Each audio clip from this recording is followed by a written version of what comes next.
Well, a major victory for Ukraine's defenses. Russia's military now confirming one of their top generals has been killed in combat. He was head of Russia's 7th Airborne Division.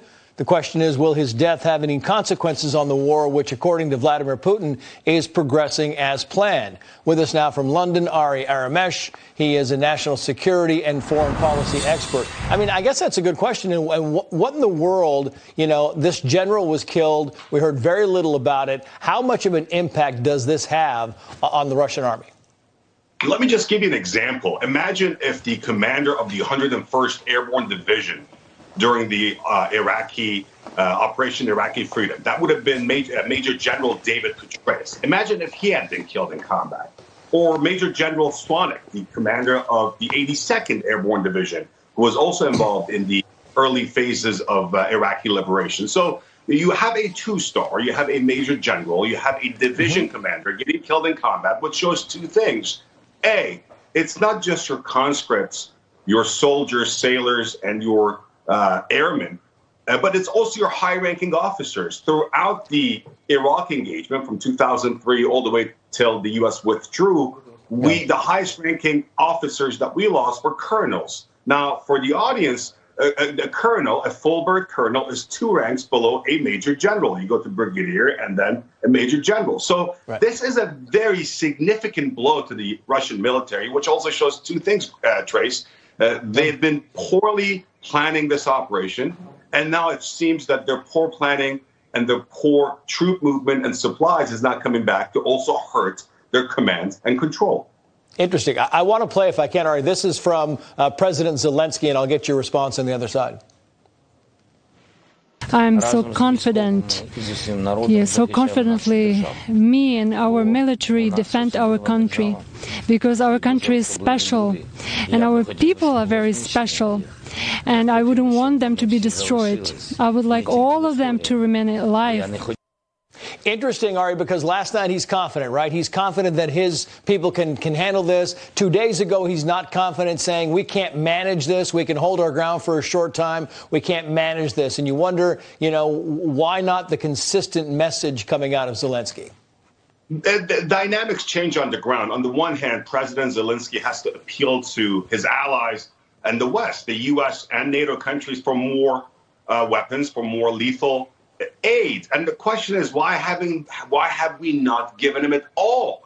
We've given some, but again, we don't have to have the Ukrainians come to the Polish border to pick up javelins or to pick up anti-armor. There is a 50-mile distance between Lviv, a major city in western Ukraine, and the Polish border. We have the means. We have the means for covert ops. There are plenty of roads, and also there are plenty of small airports. I've driven the roads from Polish border to Lviv. You come down south from Palanka, that's the Moldovan border, that goes directly to Odessa. There's a good 3-4 miles of unmanned highway down there that could be very easily used to land aircraft to also bring in tons of supplies for the Ukrainians to defend that major port of Odessa. So I'm saying the means are there. We have given a lot. We should give a lot more. The Ukrainian military and its mobilized popular forces need as much help as they can. So again, let's be very clear. The deck is stacked against Zelensky and against the Ukrainians. Right. Yes, the Russian army has the means,